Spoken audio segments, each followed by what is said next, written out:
Primary পরীক্ষা যাদের, প্রাইমারির জন্য তো আলাদা করে কিছু পড়ার দরকার নাই, কারণ প্রাইমারিতে আন্তর্জাতিক থেকে তো আসে না, প্রাইমারি থেকে আসে মূলত বাংলাদেশ বিষয়াবলী।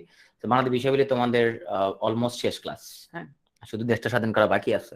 হোপফুলি কালকে আমরা মোটামুটি দেশ স্বাধীনের দ্বার প্রান্তে পৌঁছে যেতে পারবো, কালকে এক্সট্রা ক্লাস হবে।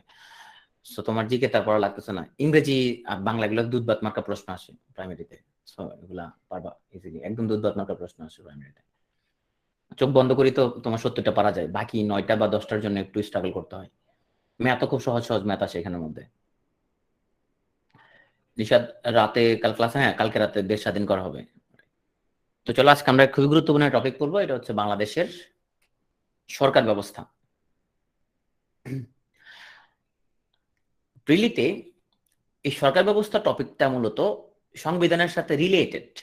আমরা যদি সিলেবাসটা দেখি তাহলে এখানে দেখতে পাবো যে সরকার ব্যবস্থা থেকে এখানে 3 নাম্বার, কিন্তু এখানে কিভাবে তোমার আইন বিভাগ হবে, কিভাবে শাসন বিভাগ কিভাবে হবে, বিচার বিভাগ কিভাবে হবে, তার অনেক নিয়ম কানুন কিন্তু সংবিধানের সাথে রিলেটেড। এই জন্য তোমরা যখন প্রশ্ন অ্যানালাইজ করবা, তো তুমি সবসময় খুঁজে পাবা না সরকার ব্যবস্থা থেকে তো 3টা প্রশ্ন আসে নাই, আসলে আসছে। সেটার মধ্যে তুমি কিছু প্রশ্ন সংবিধানের মধ্যে হিসাব করে ফেলা হয়, দ্যাটস ওয়াই টোটাল 3টা মিলে 9 নাম্বার এখানে প্রশ্ন আসবে। রাজনৈতিক অবস্থা থেকে তোমার কিন্তু 3টা প্রশ্ন কখনই আসে নাই এখানে। কারণ বাংলাদেশ রাজনৈতিক দল কয়টা আছে এখন, মানে কয়টা পড়া লাগে আমাদের পরীক্ষার জন্য? একটা মাত্র রাজনৈতিক দল আছে বাংলাদেশে, বাংলাদেশ আওয়ামী লীগ, আর কোনো দল তো নাই, তাই না? ওরা বাকিগুলো দুধবাত। সো ওই একটা মাত্র দলেই তুমি মোটামুটি পড়লে এখানের মতো একটা দল থেকে একটা প্রশ্ন আসলো ধরো, তো সবসময় তাও আসে না। সো এই টপিকটা থেকে তোমার ম্যাক্সিমাম 2টা প্রশ্ন আসে, ইউজুয়ালি একটা প্রশ্ন আসে। তো আওয়ামী লীগ ছাড়াও বাকিগুলো তোমার সুশীল সমাজ বা চাপ সৃষ্টিকারী গোষ্ঠী, এদের ভূমিকা, রাজনৈতিক দলের গঠন, এগুলো থেকে তোমার টুকটাক প্রশ্ন আসে, মাঝে মাঝে প্রশ্ন আসে বিরোধী দলের ভূমিকা, হ্যাঁ এরকম প্রশ্ন আসে। সো আমরা যদি দেখি সরকার ব্যবস্থা থেকে এখানের মধ্যে 2, 3, 4টা প্রশ্ন একবার দেখা যাচ্ছে, কিন্তু এটা আসলে সংবিধানের অন্তর্ভুক্ত হয়ে যাবে। আমরা দেখি 43 বিসিএস এ ভোটার হওয়ার সর্বনিম্ন বয়স। তো ঢাকা সিটি কর্পোরেশনের প্রথম নির্বাচিত মেয়র, অ্যাকচুয়ালি 42 আমরা আনি না, যেটা স্পেশাল ছিল। 41তম হচ্ছে প্রথম সাধারণ নির্বাচন। তো এটা কিন্তু আমরা এই টপিকের হইলো, এটা কিন্তু ইতিহাস টপিকের মধ্যে আমরা পড়ে ফেলছি আবার, তাই না? জাতীয় সংসদের প্রথম সংসদ নেতা কে, এটাও আমাদের কাইন্ড অফ ইতিহাসে পড়া হয়ে যায়। আমাদের জাতীয় সংসদের প্রথম সংসদ নেতা কি আমরা কি জানি কেউ? তো সংসদ নেতা হয় ইউজুয়ালি প্রধানমন্ত্রী, রাইট? সো বাংলাদেশের প্রথম যে জাতীয় সংসদ হয় সেটা হলো 73-তে, যে ইলেকশনে, আগে ছিল গণপরিষদ। তাইলে 73-তে যেহেতু বঙ্গবন্ধু প্রাইম মিনিস্টার ছিল, তাহলে উনি হচ্ছে প্রথম সংসদ নেতা। 40তম বিসিএস আসছে, প্রথম জাতীয় সংসদের নির্বাচন হয় কত সালে? এটাও ইতিহাসের মধ্যে 73 সালে, এটা আমরা কিন্তু জানি। 39 আসছে, প্রধানমন্ত্রী হওয়ার ন্যূনতম বয়স কত? তো এটা আবার সংবিধানের মধ্যে আছে, আবার এখানেও আছে। তো পিএম হওয়ার ন্যূনতম বয়স কত বলতো? 25, রাইট? তো তোমরা অনেকে চাইলে এখন চেষ্টা করলে পিএম হয়ে যেতে পারো বা মন্ত্রী হয়ে যেতে পারো। 38তম তার, সরি কোনটি স্থানীয় সরকার নয়, স্থানীয় সরকারের প্রশ্ন আসছে। সরি, আইন প্রণয়নের ক্ষমতা, তার মানে জাতীয় সংসদের থেকে প্রশ্ন আসছে, সংসদের কার্যাবলী। 37তম আসছে এনআইএলজি এর পূর্ণরূপ এবং মাত্র একটি সংসদীয় আসন কোন জেলায়? আমরা দেখতে পেলাম এখানে 36তম আসছে, এখানে সংসদ কয় কক্ষ, একনাকে চেয়ারম্যান। একনাকে চেয়ারম্যান আমরা আরেক জায়গায় পড়ছিলাম, শিল্প বাণিজ্যের মধ্যে পড়ছিলাম। বৃহত্তর জেলা কয়টি? তার মানে আমাদের জেলা বিভাগ ব্যবস্থা থেকে কোশ্চেন আসছে 36-এ। সো আমরা কোশ্চেন প্যাটার্নটা বুঝতে পারলাম এখানের মধ্যে। তার মানে এখানে কোনো জটিল তেমন কোনো কোশ্চেন আসে না, হ্যাঁ মোটামুটি খুব ইজি কোশ্চেন আসে, আমাদের কমন সেন্স থেকে কোনো কোশ্চেন অ্যান্সার করা যাবে। তো আজকে মোটামুটি খুব ইজি টপিক। তো আজকে টপিকের অবশ্য কাহুত চ্যাম্পিয়নশিপ আছে ক্লাস শেষে, এবং কিছু প্রশ্ন আমাদের টপিকের মানে ক্লাসের বাইরে থেকে, তার মানে কাহুতের মধ্যে ছিল। সো যারা কাহুত প্লে করছে তাহলে তুমি গেইনার হতে পারবা। সরকার বিভাগ হচ্ছে মূলত 3টা, কি বিভাগ? আইন বিভাগ, শাসন বা নির্বাহী বিভাগ এবং বিচার বিভাগ। আমি যখন খুব ছোট ছিলাম, তোমার 8-10-এ যখন সামাজিক বিজ্ঞানে যখন এগুলো ছিল, তখন আমার কাছে খুব গোলমাল লাগতো বিষয়গুলো। আমি মনে করতাম যে এখানের মধ্যে শাসন আর বিচার তো সেম, কারণ আম্মা শাসন করে, বিচার করে, সবই করে, হ্যাঁ বাইরে মারামারি করলে বিচার করে, হ্যাঁ আবার শাসনও করে। তাহলে কি দুটো তো সেম জিনিস, শাসন আর বিচার তো আলাদা না বিষয়টা। এরকম ভুল করতে পারে প্রচুর। বড়বেলা বুঝতে পারছি আসলে শাসন করা মানে হচ্ছে অ্যাডমিনিস্ট্রেশন, তাই না? এক্সিকিউশন, প্রশাসন, প্রশাসন থেকে আসছে। আমরা শাসন শব্দটা প্রশাসনের সাথে রিলেটেড, অ্যাডমিনিস্ট্রেশনের সাথে রিলেটেড। যেমন তোমাদের ভার্সিটির একটা প্রশাসন আছে, ভার্সিটির প্রশাসনকে কি বলা হয়? ভার্সিটি প্রশাসনকে কি বলা হয়? প্রক্টর প্রশাসক। মানে প্রশাসন ডিপার্টমেন্টে কি বলা হয়? প্রক্টোরিয়াল বডিতে যারা থাকে তারা প্রশাসক হিসেবে কাজ করে, তাই না? সো তাদের কাজ হলো এখানে অ্যাডমিনিস্ট্রেটিভ কাজ। তারপরে বিচার বিভাগ মানে হচ্ছে এইটা সত্যিকার এখানের মধ্যে বিচারকরা বিচার আচার করবে। হ্যাঁ। আর আইন বিভাগ তো বুঝতে পারছেন, আইন প্রণেতা। আইন প্রণেতা কার? আইন প্রণেতা হচ্ছে, আমি আগে ভাবতাম যে উকিল যেমন আইন প্রণয়ন করে, আসলে উকিলরা তো আইন প্রণয়ন করে না। আইন প্রণয়ন করার একমাত্র রাইট হচ্ছে জাতীয় সংসদের। যারা সংসদ সদস্য তারাই তোমার বিলগুলোকে আইনে পরিণত করবে। তাহলে তিনটা জিনিস আমরা বুঝতে পারছি, আশা করি কোনো কনফিউশন নাই। যাহা শাসন বিভাগ তাহাই নির্বাহী বিভাগ, দুটা সেম জিনিস। যেমন সিটি কর্পোরেশনের মধ্যে আছে প্রধান নির্বাহী, তাই না? বিভিন্ন তোমার আবার প্রাইভেট প্রতিষ্ঠানের আবার একটা প্রশাসন থাকে, অ্যাডমিনিস্ট্রেশন থাকে, তাই না? প্রত্যেক ডিপার্টমেন্টের একটা অ্যাডমিনিস্ট্রেশন থাকে। এগুলো হচ্ছে শাসন বিভাগ, প্রত্যেকটা প্রতিষ্ঠানে আছে। কিন্তু বিচার বিভাগের ডিফারেন্ট থিং, এখানে বিচার আচার হবে, এখানে আমাদের বিচারক লাগবে, জজ লাগবে। তো এই তিনটা বিভাগের বা সরকার ব্যবস্থার অনানুষ্ঠানিক প্রধান হচ্ছে রাষ্ট্রপতি। রাষ্ট্রপতি হচ্ছে এইখানেরও অনানুষ্ঠানিক ভাবে সবার বস, এখানেও সবার বস, এখানেও সবার বস। রাষ্ট্রপতি মানে কি? রাষ্ট্রের যে পতি, মানে রাষ্ট্রের যে চিফ। যদিও আমরা দেখতে পাই যে নির্বাহী বিভাগ বা শাসন বিভাগের মধ্যে কিন্তু উনি কোনো কিছু করতে হইলে কিন্তু প্রধানমন্ত্রীর অবশ্যই তার মতামত লাগবে, অ্যাকসেপ্ট প্রধান বিচারপতির নিয়োগ। কিন্তু প্রধান বিচারপতির নিয়োগের জন্য তাকে এখানে ইয়া করা লাগবে না। নাফিজা বলতে আনুষ্ঠানিক প্রধানকে, এই যে আনুষ্ঠানিক প্রধান যেমন নির্বাহী বিভাগ যেটা, এবং এখানে হচ্ছে আমাদের প্রধানমন্ত্রী। বিচার বিভাগ হচ্ছে তোমার প্রধান বিচারপতি, এভাবে হবে। আইন বিভাগ মানে জাতীয় সংসদ, সংসদ নেতা যে থাকবে সে। ক্লিয়ার? আমরা দেখবো এখন আইন বিভাগ এটা হচ্ছে স্পিকারের অধীন। হ্যাঁ, এখানে স্পিকার এটা কন্ট্রোল করবে, জাতীয় সংসদ আর কি। কেন্দ্রস্থল হচ্ছে জাতীয় সংসদ, যেটাকে আমরা বলি আইনসভা। আমাদের আইনসভার নাম হচ্ছে জাতীয় সংসদ। পৃথিবীর সব জায়গায় আইনসভা জাতীয় সংসদ না। কোন দেশে তোমার আইনসভার নাম হচ্ছে যে নেসেট, কোন দেশের আইনসভার নাম ডায়েট, হ্যাঁ, কোন দেশের আইনসভার নাম হচ্ছে তোমার কংগ্রেস, হ্যাঁ, এরকম তোমার ভিন্ন ভিন্ন নাম আছে। আমাদেরটা হচ্ছে যে জাতীয় সংসদ। তো আমাদের যে সরকার সিস্টেম এখন, এটা হলো মন্ত্রী পরিষদ শাসিত সরকার। হ্যাঁ, এই মন্ত্রী পরিষদ শাসিত সরকার, এই মন্ত্রীরা তারা তাদের কাজের জন্য জবাবদিহি করতে হবে কোথায়? আইনসভার নিকট। এই তোমরা যে ইয়ে দেখো না, সংসদ অধিবেশনে করে না, মন্ত্রী জিজ্ঞেস করে, হ্যাঁ মাননীয় মন্ত্রী আপনি আমার এলাকার মধ্যে চাল ডাল এগুলো দিবেন কিনা? হ্যাঁ, তারপর মাননীয় মন্ত্রী আমার এলাকায় একটা এটা করতেছেন না কেন, ওইটা করতেছেন না কেন, মন্ত্রী জিজ্ঞেস করে। কিন্তু তার মানে মন্ত্রিসভা কিন্তু তোমার আইনসভার নিকট তোমার দায়বদ্ধ থাকবে।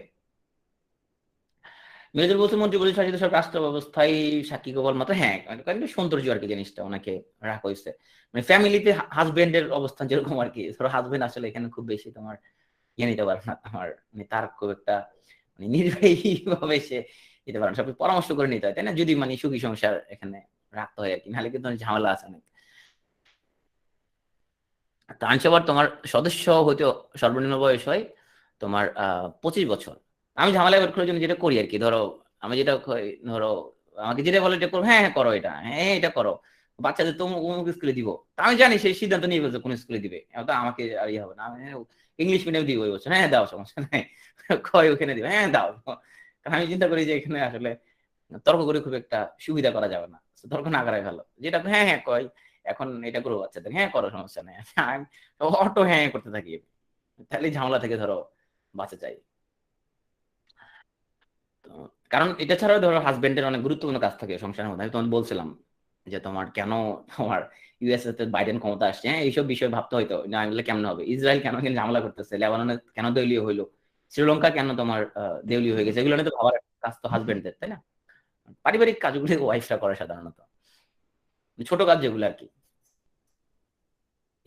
মনোযোগ দিয়ে শুনে আমি হ্যাঁ বলি, কারণ আমি জানি এটা অটো সিদ্ধান্ত নিয়ে আমাকে আজ করা হয়, এই জন্য আমি ঝামেলা করি না। তো তোমার স্কুলে যদি 90 দিন যদি কেউ অনুপস্থিত থাকে, তাহলে তার স্কুলের স্টুডেন্টশিপ বাতিল হয়ে যাবে, হ্যাঁ, নন কলেজের স্টুডেন্ট হয়ে যাবে সে। তো এটার জন্য কি করতে হবে বলো তো? স্কুলে যদি 90 দিন না যায়, তাহলে কিন্তু ওর এমপি পদ বাতিল হয়ে যাবে। তাহলে কি করতে হবে?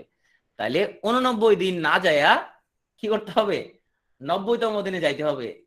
কি বলছে এখানে? একাধারে, হ্যাঁ একাধারে বলছে। 89 89 দিন যাওয়া যাবে না, তো 90তম দিনে যায় হাজারে দিয়ে আসতে হবে, তাহলে স্টুডেন্টশিপ থাকবে। ওই দিন যায় আবার ওয়াক আউট করে চলে আসা যায় আবার। এখন অবশ্যই জিনিসগুলো আমরা দেখতে পাই না খুব একটা, যেহেতু এখন বিরোধী দল অভিযোগ নাই, কিন্তু ওই যে 9-14 সংসদের মধ্যে আমরা দেখছি এরকম না, যে চলে যাবে চলে যাবে, সেই দিন যায় লোকজন হচ্ছে যে 90তম দিনে যাচ্ছে বিরোধী দল যায়, কিন্তু আবার ওয়াকআউট করে চলে আসতেছে, কয় না আমরা এগুলো আপনারা ঝামেলা করতেছেন। আমার কাছে খুব ইন্টারেস্টিং লাগে বিষয়টা। স্কুল কলেজের এরকম ব্যবস্থা থাকলে ভালো হতো, যে টানা যদি তুমি 10 দিন না আসো তাহলে তোমার ছাত্রত্ব বাতিল হয়ে যাবে, তাহলে তুমি 10ম দিন যায় হাজিরা দিতে চলে আসতা। আইন বিভাগটা আসলে করে কি? আইন বিভাগ কিন্তু অনেক গুরুত্বপূর্ণ কাজ করে। নাম্বার 1 হচ্ছে আইন প্রণয়ন করবে, তারা যে কোনো বিলকে পাশ করে আইনে রূপান্তরিত করে ফেলবে। তারপরে কোনো আইনে সংশোধন, পরিমার্জন, পরিবর্ধন এই জিনিসগুলো করবে। তারপরে সংসদীয় সরকার ব্যবস্থায় এই আইন বিভাগ, হ্যাঁ, তারা শাসন বিভাগকে কি করবে? নিয়ন্ত্রণ করবে। তারপরে ধরো কিছু আর্থিক কার্যাবলী থাকে। কেমন আর্থিক কার্যাবলী? কারণ এই যে তারা যে এমপি হইলো, হ্যাঁ, অর্থ সংক্রান্ত যে কার্যাবলী সরকারের, এই যে কোথায় কি চুক্তি মুক্তি হবে, হ্যাঁ, তারপরে রাষ্ট্র কোষাগারে কত খরচ করবে, এই জিনিসগুলো কিন্তু আইনসভা পার্লামেন্ট থেকে কিন্তু সিদ্ধান্ত আসে। তারপরে তোমার নির্বাহী বিভাগের উপর নিয়ন্ত্রণ, সেটা তো বললাম। কিছু বিচার আচারক করে, যেমন তোমার এখানে রাষ্ট্রপতির অভিশংসন করবে কে? রাষ্ট্রপতি যদি কোনো তোমার খারাপ কাজ করে তাহলে তার বিচার আচার এখানে হবে, অভিশংসন পদ্ধতি করবে, হ্যাঁ। তারপরে ইলেকশন রিলেটেড কিছু কাজ আছে, রাষ্ট্রপতি নির্বাচন করে, স্পিকার নির্বাচন করে, ডেপুটি স্পিকার নির্বাচন করে, বিভিন্ন সদস্য নির্বাচন করে। আচ্ছা, সংরক্ষিত যে 50টা আসনে যে নারীদের নির্বাচিত করে, এটা কারা করে? ওই যে নির্বাচিত 300 সদস্য, তারাই গিয়ে সংরক্ষিত নারী আসনে সদস্যদের নির্বাচিত করে। তার নির্বাচন রিলেটেড কিছু কাজকর্ম আছে। তারপরে আমরা পড়ছিলাম যে সংবিধান সংশোধন করাও জাতীয় সংসদের কাজ, 2/3 ভোট অবশ্য লাগবে। তারপরে বিভিন্ন রকম কমিটি, যে সংসদীয় কমিটি হয়, এটাকে দেখাশোনা করা, হ্যাঁ, এটাও আইন বিভাগের একটা কাজ। এখন আসো আমরা একটু দেখি যে শাসন বিভাগ ও নির্বাহী বিভাগ জিনিসটা কি। তো এটা হচ্ছে আমাদের 48 থেকে 64 নম্বর অনুচ্ছেদ সংবিধানের। আচ্ছা, ভিডিও অফ করে দিচ্ছে।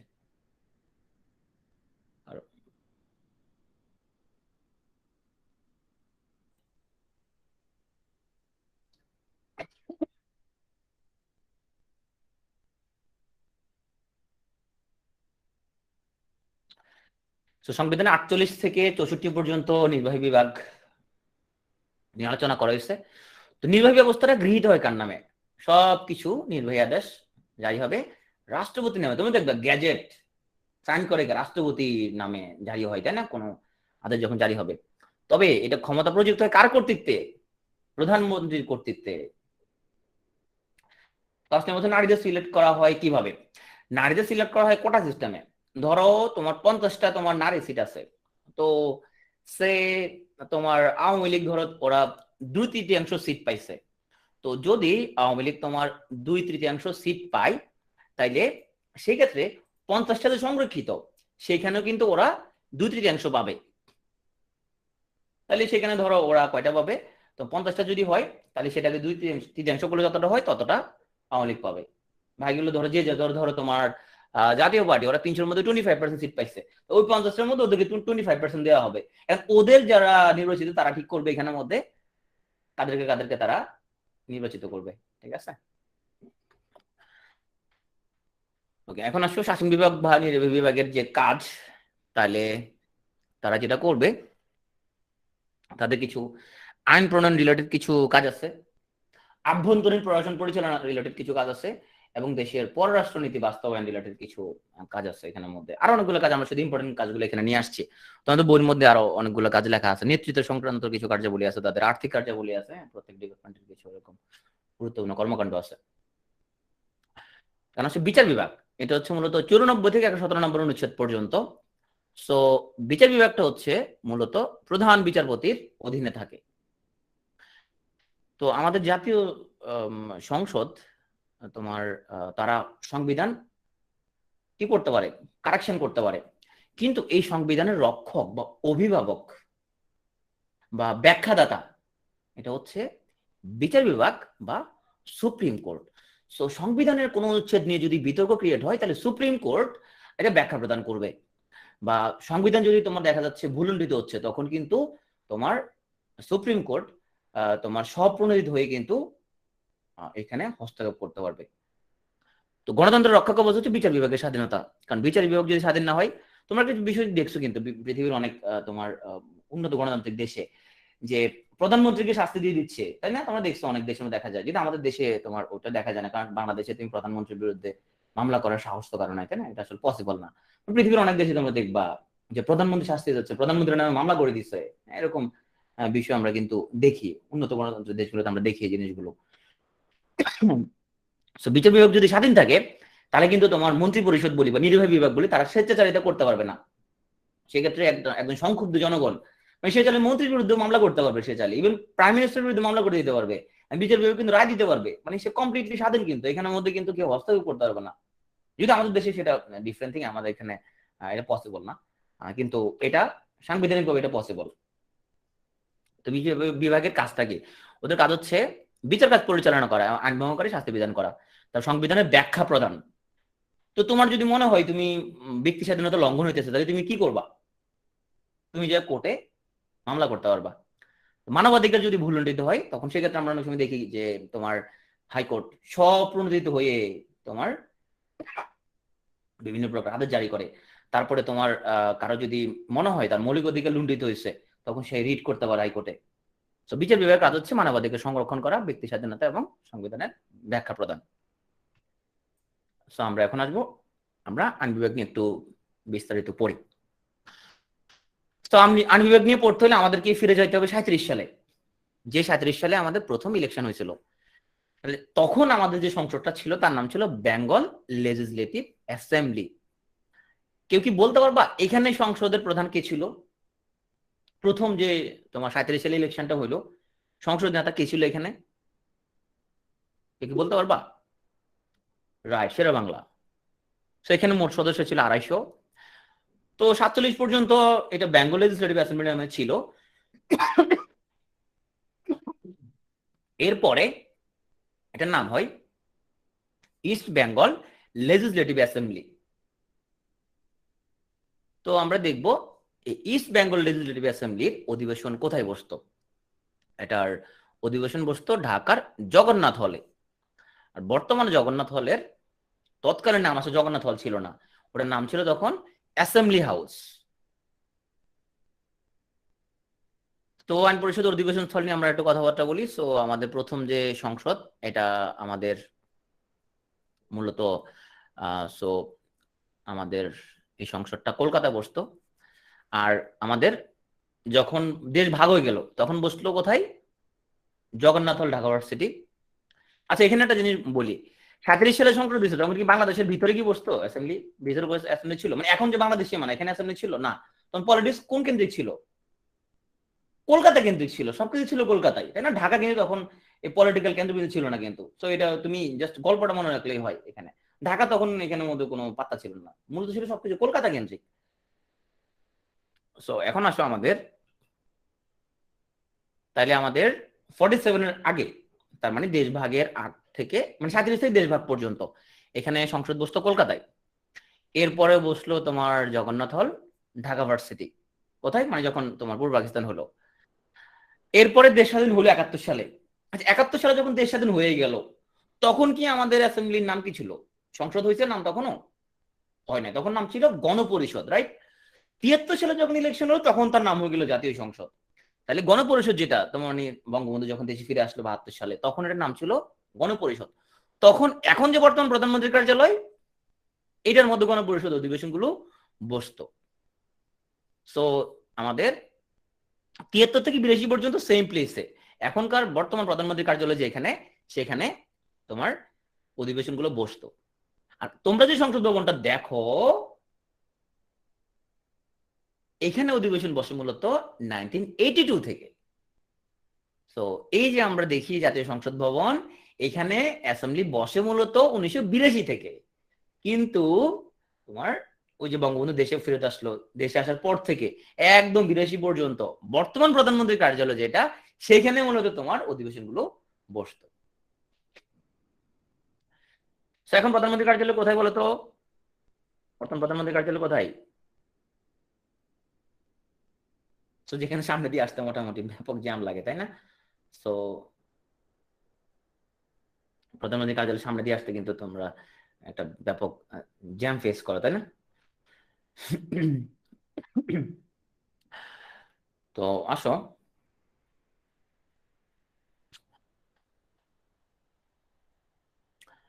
সংসদীয় সরকার ব্যবস্থায় মন্ত্রিসভার যে গার্ডিয়ান, মন্ত্রিসভার গার্ডিয়ান হচ্ছে কে?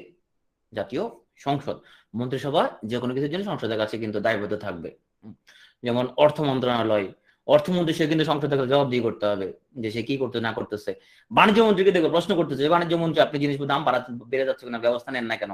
এমপিরা কিন্তু তাকে কি করে, প্রশ্ন করে। তার মানে মন্ত্রিসভার মূলত সংসদের দায়বদ্ধ। আমাদের আইনসভার নামটা জাতীয় সংসদ, এটা হলো 65(1) অনুচ্ছেদ অনুযায়ী। আর প্রত্যক্ষ নির্বাচনের মাধ্যমে সদস্য নির্বাচিত হবে 300 জন, এটা 65(2) অনুচ্ছেদ অনুযায়ী। প্রত্যক্ষ নির্বাচন অনুযায়ী মানে হচ্ছে যে জনগণ সরাসরি তোমার ভোট দিবে। আর পরোক্ষ নির্বাচন মানে এটা এখন না, এটা আইয়ুব খানের সময় ছিল, যে প্রথমে জনগণ ভোট দিয়া কিছু ইউনিয়ন পরিষদের মেম্বার নির্বাচিত করবে, ওই মেম্বাররা পরে ভোট দিবে, নাম দিয়েছিল সে মৌলিক গণতন্ত্র। সেটা কেন করছিল সেটা আমরা কালকে ক্লাসে আলোচনা করব। তো আমাদের আইনসভা বিষয়ে মূলত 65 থেকে 93 পর্যন্ত বিবৃত হয়েছে। সংবিধানের 5ম ভাগে জাতীয় সংসদের কথা বলা হয়েছে, ইংরেজির নাম হচ্ছে হাউস অব দ্য নেশন। এটা হচ্ছে আমাদের জাতীয় সংসদের প্রতীক। তো এখানে টোটাল 4টা স্টার আছে, 1টা 2টা 3টা 4টা স্টার। তারপরে এখানে একটা শাপলা, আর এটা কিসের শীষ? এটা হচ্ছে ধানের শীষ দেখা যাচ্ছে এখানের মধ্যে। এটা হচ্ছে জাতীয় সংসদের প্রতীক। সো এই যে শাপলা দেখা যাচ্ছে, এটা পুরোটা আমাদের জাতীয় সংসদের প্রতীক। কয়টা কয়টা পেটাল আছে, কয়টা পেরেছে এটা গুনতে হবে না। তো এই যে জাতীয় সংসদ ভবন আমরা দেখি, এই যে দৃষ্টিনন্দন স্থাপনা, এটা কিন্তু ওয়ার্ল্ডের অন্যতম দৃষ্টিনন্দন স্থাপনা। বলছে হ্যাঁ ঢেউ নাই, রাইট, এখানে কোনো ঢেউ নাই। তো এটা বিশ্বের অন্যতম দৃষ্টিনন্দন এবং সুন্দর একটা স্থাপনা। হ্যাঁ, তো সংসদ ভবন, এটার নির্মাণ কাজ শুরু হয় মূলত আইয়ুব খানের আমলে 61 সালে। এটা নির্মাণ করতে কিন্তু এটা মাঝখানে অনেকবার এটা তোমার থেমে গেছে, এরপর আবার শুরু হয়েছে, থামছে, শুরু হয়েছে, এইভাবে নির্মাণ কাজগুলো চলছে। এটা উদ্বোধন করা হয় 28 জানুয়ারি 82-তে। আচ্ছা, তোমরা কি মনে করতে পারবা যে 82-তে তখন কে ছিল তোমার রাষ্ট্রপতি? একটা সংশোধনী হয়েছিল, একজন লোককে তোমার উপরাষ্ট্রপতি থেকে সে ইলেকশন করার জন্য, বলতো কে?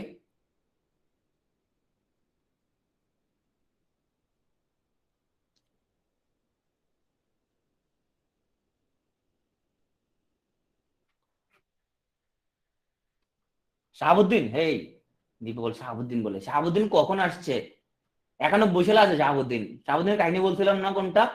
শাহাবুদ্দিন যখন বিএনপি আমলি করা বলতেছে আমরা তোমার আন্ডারে ইলেকশন করবো না, আমি তোমার আন্ডারে করবো না, তার নিজের পক্ষে একজনকে নিয়োগ করে চলেন। তখন প্রধান বিচারপতি ছিল শাহাবুদ্দিন আহমেদ। তারপরে ওনাকে অস্থায়ী রাষ্ট্রপতি বানানো হয়েছে। তো উনি খুব ভালো একটা ইলেকশন করে দিচ্ছে, বিএনপি ক্ষমতা আসছে। এখন ক্ষমতা আসার পর উনি তো এখন আবার আগের পোস্টে যাইতে হবে, এখন তো যাইতে পারবে না, এখন রাষ্ট্রপতি থেকে কেমন প্রধান বিচারপতি পোস্টে যাবে?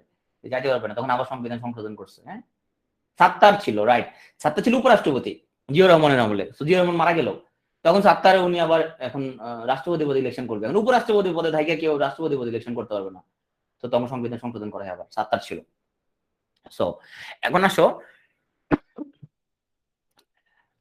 সংবিধানের, সরি, জাতীয় সংসদের যে ভবনটা দেখো, এটা স্থপতি বা নকশাকারী হচ্ছে মার্কিন স্থপতি লুই আই কান। তার জন্ম হচ্ছে এস্তোনিয়ায়।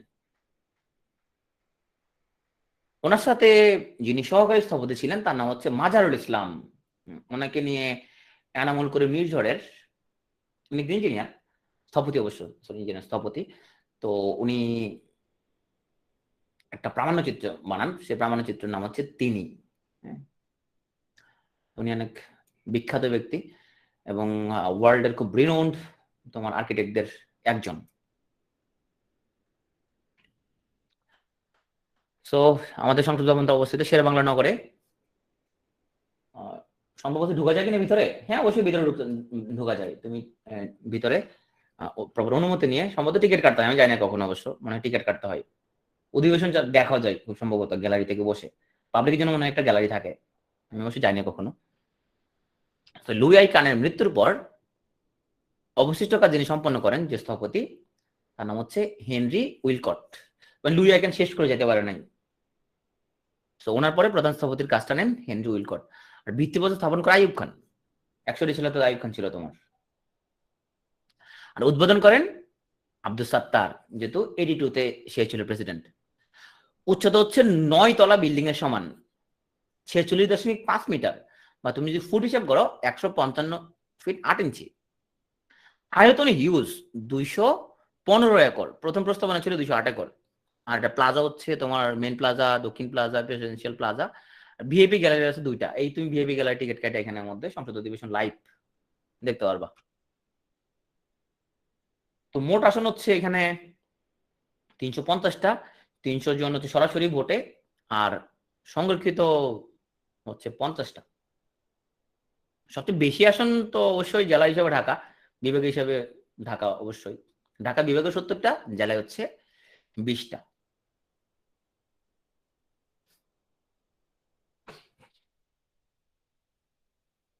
এখন আসো তোমাদের মানে কার কার বাড়ি থেকে কাঞ্চনজঙ্ঘা দেখা যায়। গত বছর মনে হয় 2020 সালে কিন্তু অনেকে বাসা থেকে কাঞ্চনজঙ্ঘা দেখা গেছিল, তাই না? চট্টগ্রাম বিভিন্ন জায়গা থেকে সব পোস্ট দিচ্ছিল ওদের বাসা থেকে কাঞ্চনজঙ্ঘা দেখা যাচ্ছে। অনেকেই নাফিসাদের, তুমি কিশোরগঞ্জ না, তোমার কিশোরগঞ্জ থেকে দেখা যায়? আচ্ছা, ওকে। এটা তো সিলেট থেকে দেখা যায়। মোটামুটি 2020 সালে সবাই ফেসবুকে দিচ্ছিল যে ওদের বাসা থেকে যে দেখা যাচ্ছে, ছবি টবি দিচ্ছিল। তো কাঞ্চনজঙ্ঘা দেখা যাচ্ছে মনে হতো তোমার পঞ্চগড় থেকে। ওটা ট্রল ছিল অবশ্য। জাতীয় সংসদে 1 নম্বর আসন হচ্ছে পঞ্চগড়। পঞ্চগড়ে কেউ আছে নাকি আমাদের সাথে? পঞ্চগড় থেকে কেউ নাই?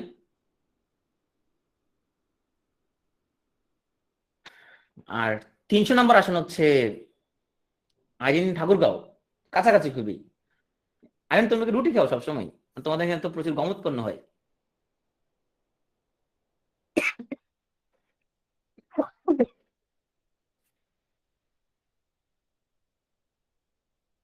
তো 300 নম্বর আসনটা হচ্ছে বান্দরবান। সকালে তুমি রুটি খাও, আচ্ছা। তো দ্বিতীয় সর্বোচ্চ সংসদীয় আসন হচ্ছে মূলত, তো দেখতে পাচ্ছ দ্বিতীয় সর্বোচ্চ সংসদীয় আসন চট্টগ্রামে। তো জেলা হিসেবে চট্টগ্রাম যেহেতু সেকেন্ডে চলে আসে। তো চট্টগ্রাম শহরটা বর্তমানে তোমার উন্নয়নের জোয়ারে ভাসতেছে। এই দেখো উন্নয়নের জোয়ার, এগুলো উন্নয়নের জোয়ার। এখানের মধ্যে তোমার ওনারা নৌকা চালাচ্ছে ওখানে। ইউরোপের তোমার, হ্যাঁ, ইউরোপের ভেনিসের মতো এটা, রাইট। এখানে কিন্তু অনেক প্রচুর উন্নয়ন অ্যাক্টিভিটি চলে, ভালো। এখানে দ্বীপাদে শহর, তাই না? দ্বীপারা মাছ টাছ ধরে এখানের মধ্যে রেগুলার।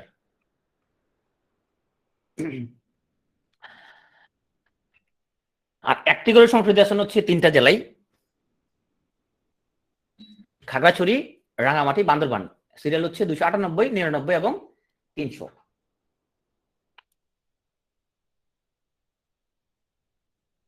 রাষ্ট্রপতি উনি খুব দুঃখজনক, কোন স্ত্রী ষড়যন্ত্রের কারণে সে প্রিয়াঙ্কা চোপড়ার সাথে দেখা করতে পারে না, যদি ষড়যন্ত্র করাটা ভুল হয়েছে এখানে। উনি হচ্ছে জাতীয় সংসদের গার্ডিয়ান, সবার বস, সবার গুরু হচ্ছে রাষ্ট্রপতি। আর স্পিকার উনি জাতীয় সংসদের সভাপতি ও সংসদ সচিবালয়ের প্রধান। আমি একটা বিষয়টা ক্লিয়ার করি, অনেকে এই বিষয়টার মধ্যে প্রবলেম আছে যে তোমার সভাপতি তারপর প্রধান এই বিষয়গুলো কি। আচ্ছা, তোমরা বিভিন্ন রকম মিটিং এর মধ্যে দেখবা, ধরো আমাদের স্বাস্থ্য মন্ত্রণালয় মধ্যে স্বাস্থ্য অধিদপ্তর একটা মিটিং অ্যারেঞ্জ করলো। তো স্বাস্থ্য অধিদপ্তর যদি কোনো মিটিং অ্যারেঞ্জ করে, সেই মিটিং এর সভাপতি হবে অলওয়েজ স্বাস্থ্য অধিদপ্তরের যে প্রধান, তার মানে আমাদের মহাপরিচালক। কিন্তু প্রধান অতিথি হবে কিন্তু এখানে টপ পোস্টে, ধরো মন্ত্রী বা সচিব থাকলে সচিব। ধরো মন্ত্রী যদি আসে তাহলে মন্ত্রী প্রধান অতিথি, সচিব হচ্ছে তোমার বিশেষ অতিথি, আর সভাপতি হবে আমাদের যে তোমার ডিজিটাল তিনি। এখন ধর স্কুলে একটা প্রোগ্রাম হবে, মন্ত্রী যাবে সেখানে, সভাপতি কে হবে? আর স্কুলে একটা প্রোগ্রাম হচ্ছে, সেখানে মন্ত্রী যাবে, সভাপতি কে সে প্রোগ্রামে? মন্ত্রী, হেডমাস্টার, রাইট, যে মূলত তোমার মিটিংটা পরিচালনা করবে। তো সে হচ্ছে এখানের মধ্যে সভাপতি। তো এই সংসদের মধ্যে অধিবেশনটা পরিচালনা করার মূলত সংসদ, তাহলে উনি সংসদের সভাপতি।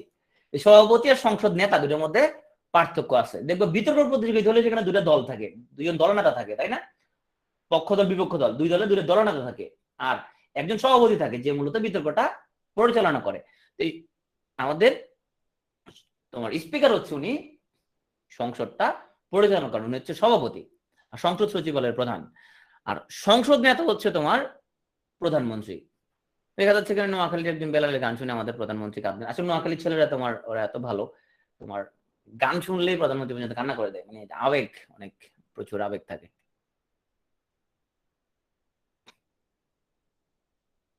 তো সংসদ নেতা তোমার ইলেকশন নির্বাচিত করবে কে? সো যেই দল সরকার গঠন করবে, যারা সংখ্যাগরিষ্ঠ হয়েছে তাদের এমপিরা ইলেকশন করে, ধরো আওয়ামী লীগ থেকে ধরো 200 জন এমপি, তাহলে তারা নিজেরা নিজেরা ঠিক করবে তাদের নেতৃত্ব কে দিবে। তাহলে তারা ঠিক করলো তার নেতৃত্ব তারা তোমার শেখ হাসিনা তাদের নেতৃত্ব দিবে, তাহলে উনি সংসদ নেতা হইলো। তারপরে একজন উপনেতা তারা বানাবে। আলামিন বুঝতে পারছো এবার? ওই যে সরকার, যারা সরকার ফর্ম করবে, যারা সংখ্যাগরিষ্ঠ, ওরা ঠিক করবে ওদেরকে লিড কে দিবে, এবং সে হবে সংসদ নেতা, আরেকজন হবে উপনেতা। তো সভাপতি হচ্ছে স্পিকার, আর উনি যদি অনুপস্থিত থাকে তাহলে ডেপুটি স্পিকার। তাসমিয়া বলছে শেখ হাসিনাকে না বানাতে পারে, বুকের পাটা কথা। সেটা হাইপোথেটিক্যালি পসিবল, কিন্তু তোমার ইন রিয়েলিটি পসিবল না। ইন রিয়েলিটি তুমি শেখ হাসিনাকে ছাড়া, উনি যতদিন জীবিত আছে তুমি এর বাইরে, উনি যদি এমপি আবার উনি জীবিত আছে, তো উনি সংসদে ওনাকে ছাড়াটা বানানো কাউকে, এটা ইন রিয়েলিটি পসিবল না। এখন আমরা একটু দেখবো বিচার বিভাগ। সো বিচার বিভাগে আমরা একটু ফরমেশনটা দেখি। তাহলে একটা হচ্ছে আমাদের সুপ্রিম কোর্ট, তারপরে থাকে আমাদের অধস্তন বিচার বিভাগ। তো সুপ্রিম কোর্টের আন্ডার আবার দুটা ডিভিশন থাকে, একটা হচ্ছে অ্যাপিলেট ডিভিশন, একটা হলো হাইকোর্ট ডিভিশন। মানে উচ্চ আদালত, নিম্ন আদালত। উচ্চ আদালত মানে কি সুপ্রিম কোর্ট, আর নিম্ন আদালত মানে অধস্তন যেগুলো আছে। সো এই উচ্চ আদালতের মধ্যে সুপ্রিম কোর্টে দুটা ডিভিশন, আপিলেট ডিভিশন এবং হাইকোর্ট ডিভিশন। এই হাইকোর্ট ডিভিশনের আবার আমরা এখানে এখানে কিছু বিচারপতি থাকে, এখানে কিছু বিচারপতি থাকে, তাই না? আমরা পড়বো আপিল বিভাগ কতজন বিচারপতি বর্তমানে আছে। এখন আসো অধস্থন বিচার বিভাগ, এখানে কি কি থাকে। একটা হচ্ছে দেওয়ানি আদালত, আমরা দেখবো দেওয়ানি আদালত কি জিনিস। এটা হলো ফৌজদারি আদালত। তো দেওয়ানি আদালত আন্ডারে দেখো জেলা জজ আদালত, এটা মুখস্থ করতে হবে না, এটা হচ্ছে ভাইবার জন্য মুখস্থ করতে হবে, ভাইবার জন্য, যে এখানে আমাদের বিচার বিভাগের সিস্টেমটা কি। দেওয়ানি আদালত, তার জেলা জজ, অতিরিক্ত জেলা জজ, যুগ্ম জেলা জজ, হ্যাঁ, সিনিয়র সহকারী জেলা জজ এবং সহকারী জজ। আর ফৌজদারি আদালতের মধ্যে আমরা দেখতে পাচ্ছি একটা দায়রা আদালত, একটা হলো ম্যাজিস্ট্রেট আদালত। এই ম্যাজিস্ট্রেট আদালতের মধ্যে চিফ মেট্রোপলিটন ম্যাজিস্ট্রেট, অতিরিক্ত তোমার চিফ মেট্রোপলিটন ম্যাজিস্ট্রেট, হ্যাঁ, মেট্রোপলিটন ম্যাজিস্ট্রেট আদালত। আবার দায়রা আদালতের মধ্যে দায়রা জজ, অতিরিক্ত দায়রা জজ, যুগ্ম দায়রা জজ। এটা তোমার জাস্ট একটা ওভারভিউটা, এটা প্রিলিজন মুখস্থ করতে হবে না, শুধু মনে রাখতে হবে উচ্চতর বিচার বিভাগ মূলত আপিল বিভাগ এবং হাইকোর্ট বিভাগ নিয়ে গঠিত। আর নিম্ন বিচার বিভাগটা এখানে দেওয়ানি আর ফৌজদারি দুটা ডিপার্টমেন্ট আছে। সুপ্রিম কোর্ট এটা বাংলাদেশের সর্বোচ্চ আদালত। সুপ্রিম কোর্টের বিভাগ রয়েছে দুটি, আপিলেট ডিভিশন, হাইকোর্ট ডিভিশন। তো সুপ্রিম কোর্ট গঠিত হচ্ছে প্রধান বিচারপতি এবং অন্যান্য বিচারকদের নিয়ে। এই অনুচ্ছেদটা হচ্ছে 94 নম্বর অনুচ্ছেদ। ঠিক তারপরে 95 একে বলা হয়েছে রাষ্ট্রপতি প্রধান বিচারপতিকে নিয়োগ করবে। তো বর্তমান আপিল বিভাগের বিচারকের সংখ্যা হলো 8 জন। তো তোমাদের মনে যখন কোনো প্রশ্ন আসবে, তুমি ধরো একটা প্রশ্ন, বিতর্কিত প্রশ্ন, তুমি সলভ করো কিভাবে। এখন ধরো বর্তমান আপিল বিভাগে কজন বিচারক আছে, এটা তুমি কোথায় খুঁজবা বলো তো? এটা খুঁজবা কই? এটা কই খুঁজবা? বইতে? বই তো কত বছর আপডেট করছে, বইতে পাবা এগুলা? এগুলো বইতে পাবা না তুমি আসলে। এক্স্যাক্টলি, তুমি এগুলো সরাসরি গুগল করবা। তো তুমি হচ্ছে যে তুমি লেখো, তুমি নরমালি লেখো যে সুপ্রিম কোর্ট লেখে তুমি সার্চ দাও। সুপ্রিম কোর্টের ওয়েবসাইট কিন্তু খুবই আপডেটেড, ওরা রেগুলার আপডেট করে। এই সুপ্রিম কোর্ট, এখানে দেখো তুমি এই সুপ্রিম কোর্টের এখানে দেখো যে অ্যাপিলেট ডিভিশন, এই দেখো অনারেবল চিফ জাস্টিস, হ্যাঁ, জাস্টিস হাসান ফয়েজ সিদ্দিকী। তাহলে 1 জন 2 জন 3 জন 4 জন 5 জন 6 জন 7 জন, 7 জন, আমাকে 8 জন লিখছে, 1 2 3 4 5 6 7। সো আমার এখানে তাহলে দেখছো আমার এখানে কিন্তু ভুল আছে, তাইলে এখানে আমি এখন করে দিব 7 জন, কারণ পত্রিকা আমি কিন্তু কয়দিন আগে দেখছি 8 জন, তাহলে দেখছি আমার এখানে ভুল হয়েছে। কিন্তু এইভাবে তুমি আসলে কারেক্ট করবা। বইতে ভুল থাকে না, ভুল না বইতে, বই যখন আপলোড করছে তখন হয়তো তোমার 4 জন ছিল, 7 জন ছিল। সো এইভাবে আপডেট করতে, আমি কিন্তু এখানে ভুল করে ফেলছি, তাহলে আমি দেখালাম আসলে ভুলগুলা কিভাবে, ভুল না এটা, মানে তত আপডেট করতে হয় কিভাবে। কারণ কয়দিন আগে 8 জন ছিল, এখন তাহলে 7 জন হয়ে গেছে, এইভাবে আপডেট করতে হয় নিজেকে। অর্থাৎ গুগলে জিনিসটা খুঁজে দেখবা কোথায় কি আছে। তোমরা ওইখানে কি সেখানে কি ভুল না বইতে বলে আপডেটেড না তথ্যটা। রাষ্ট্রপতি কারো পরামর্শ নিবে না, এটা 48(3)। আর প্রধান বিচারপতি উনি নিয়োগ করবে, এটা হলো 95(1). দুটো জিনিসের মধ্যে পার্থক্য আছে কিন্তু। প্রধান বিচারপতি নিয়োগ করার জন্য উনি প্রধানমন্ত্রীর কোনো পরামর্শ নেওয়া লাগবে না, এটা 48 নম্বরের 3 অনুচ্ছেদ। আর প্রধান বিচারপতি নিয়োগ করবে, এটা 95(1). ক্লিয়ার কিনা? যদি এরকম কোনো কথা থাকে যে কারো পরামর্শ না নিয়ে, প্রধানমন্ত্রীর পরামর্শ না নিয়ে, তাহলে 48(3). আর যদি বলে রাষ্ট্রপতি কত অনুচ্ছেদ অনুযায়ী প্রধান বিচারপতি নিয়োগ দিবে, তাহলে 95(1). এখন আসো বর্তমান যে তোমার বিচারপতি, উনি নাম হচ্ছে হাসান ফয়েজ রাশেদুল। যদি এমন কোনো কথা আসে যে রাষ্ট্রপতি প্রধানমন্ত্রীর পরামর্শ নেওয়া লাগবে না প্রধান বিচারপতি নিয়োগে, কত নম্বর অনুচ্ছেদ? 48(3). আর কত নম্বর অনুচ্ছেদ অনুযায়ী রাষ্ট্রপতি প্রধান বিচারপতি নিয়োগ দিবে? 95(1). এবার ক্লিয়ার? নাজমুন নাহার বলছে 8 জন ছিল, একজন মারা গেছে কদিন আগে। যদি মারা যেয়ে থাকে যিনি, ওনার সম্পর্কে বিস্তারিত পড়ে নিতে হবে, ওনার বাড়িঘর কোথায়, হ্যাঁ, ওনার জেলা টেলা কোথায়, বাড়িঘর, এটা পড়ে নিতে হবে যে মারা গেছে। সবাই এটা সবার দায়িত্ব। তুমি কে মারা গেছে, নাজমুন বিনতে নূর বলছে যে মারা গেছে, ওনার নাম বিস্তারিত পড়ে নিবে, ওনার নাম ঠিকানা কি, ওনার বাড়িঘর কোথায়, সব পড়ে নিবে একটু পত্রিকা থেকে। তো বিচারপতি হাসান ফয়েজের দিকে, উনি দেশের 23তম প্রধান বিচারপতি। ওনার আগের জন কে ছিল?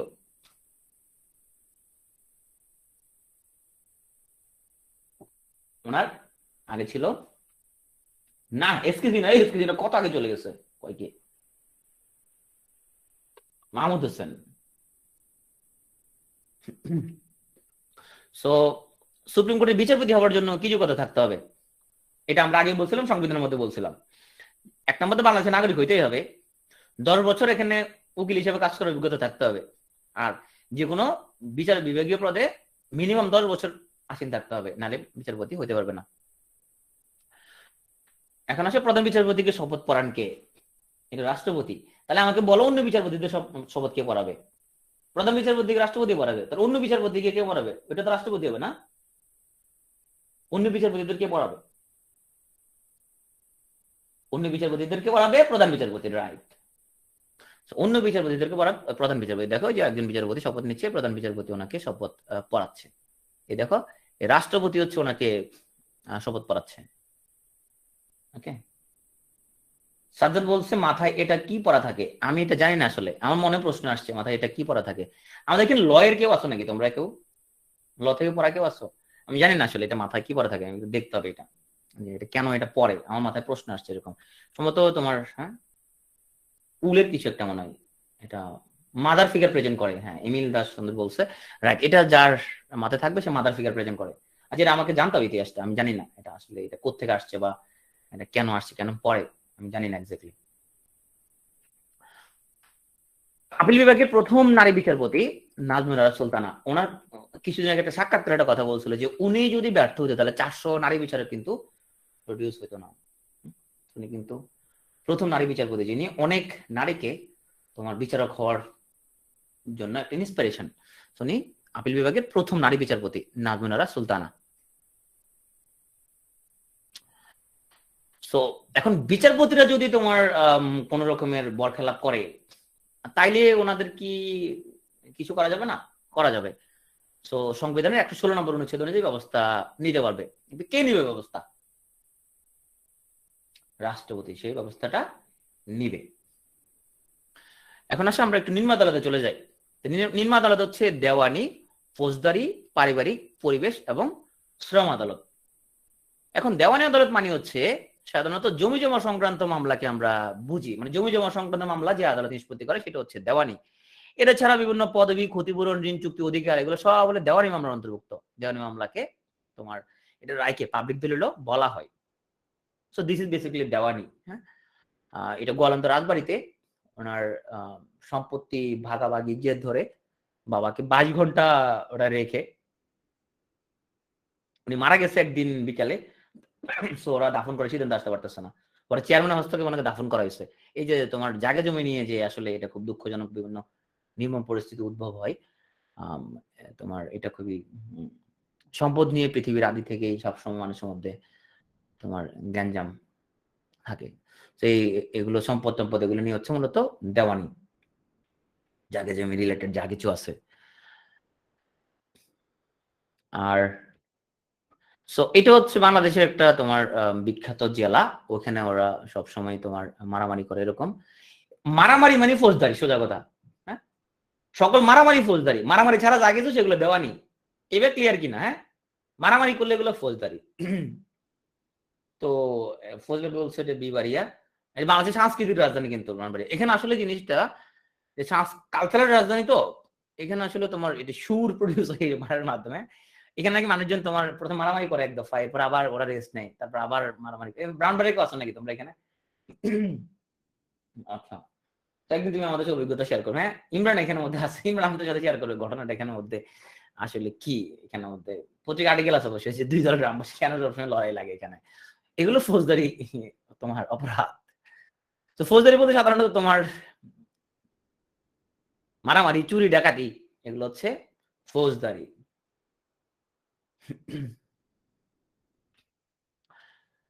মানে যেটা ক্রিমিনাল অফেন্স আমরা যেটাকে বলি, হ্যাঁ, এগুলো সব ফৌজদারি অপরাধ। তো ফৌজদারি অপরাধ যে আদালত সামলায় সেটা হলো ফৌজদারি আদালত। তো কদিন আগে অস্কারের মধ্যে একজনকে থাপ্পড় মারছে, এটা কোন ধরনের অপরাধ তাইলে? উইলিয়াম স্মিথ একজনকে তোমার থাপ্পড় মারছে, ওটা হলো ফৌজদারি অন্যায় হয়ে করে ফেলছে। হ্যাঁ, ক্রিমিনাল অফেন্স আছে, এটা একজনের গায়ে হাত তুলছে, সঠিক কাজ হয় না এটা। সো পার্বত্য জেলাগুলিতে দায়রা আদালত গঠন করা হয় 2008 সালে। এর আগে দায়রা আদালত ছিল না পার্বত্য জেলাগুলিতে। এখন পারিবারিক আদালত। তো পারিবারিক আদালত মানে হচ্ছে এইটা, স্বামী স্ত্রীর দ্বন্দ্ব যদি হয় এটা পারিবারিক আদালত মীমাংসা করা হবে।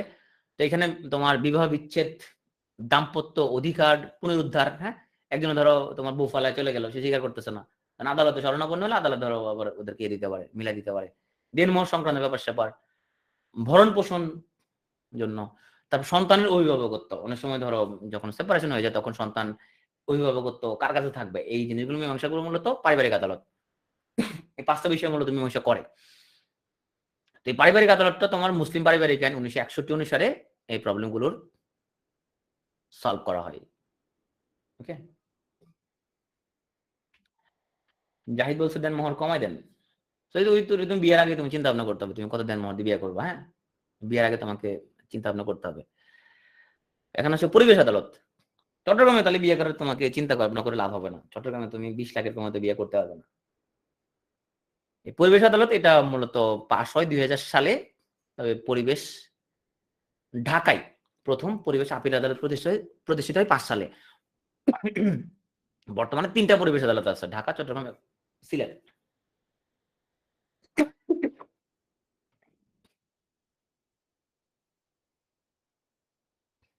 শ্রম আদালত 10টা। এই 10 ঢাকা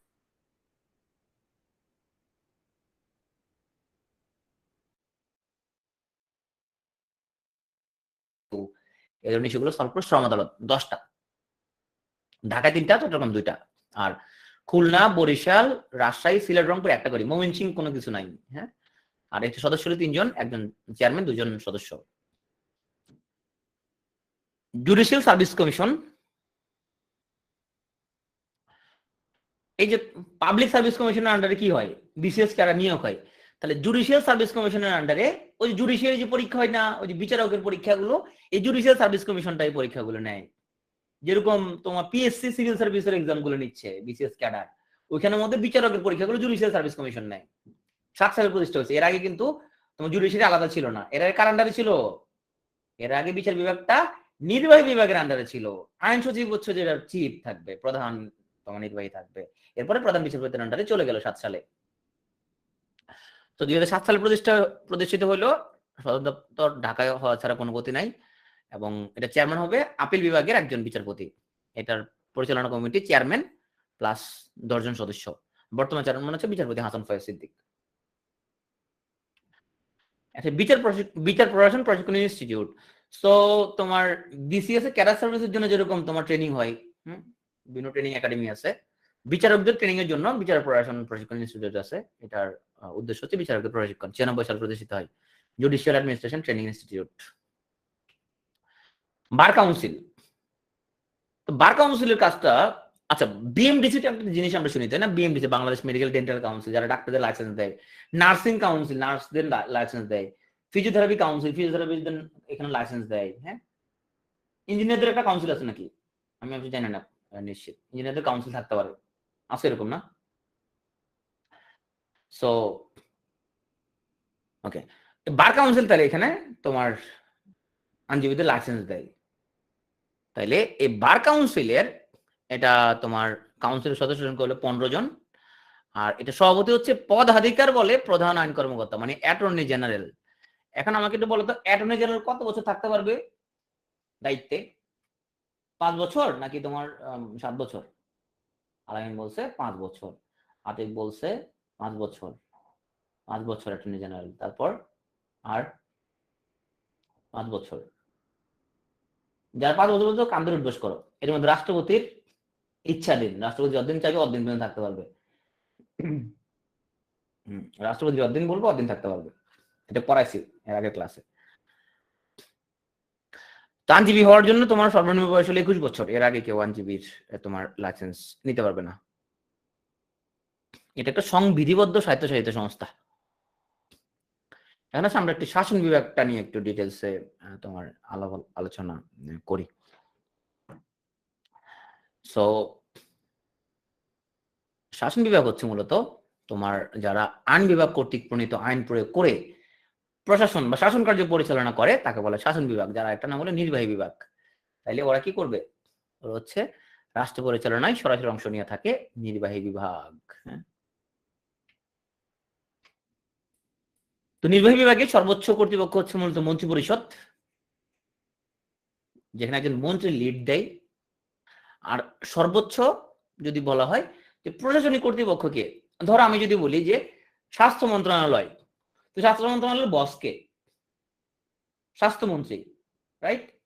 আর যদি বলি স্বাস্থ্য মন্ত্রণালয়ের প্রশাসনিক বসকে, অ্যাডমিনিস্ট্রেটিভ চিফকে, সিনিয়র সচিব, রাইট?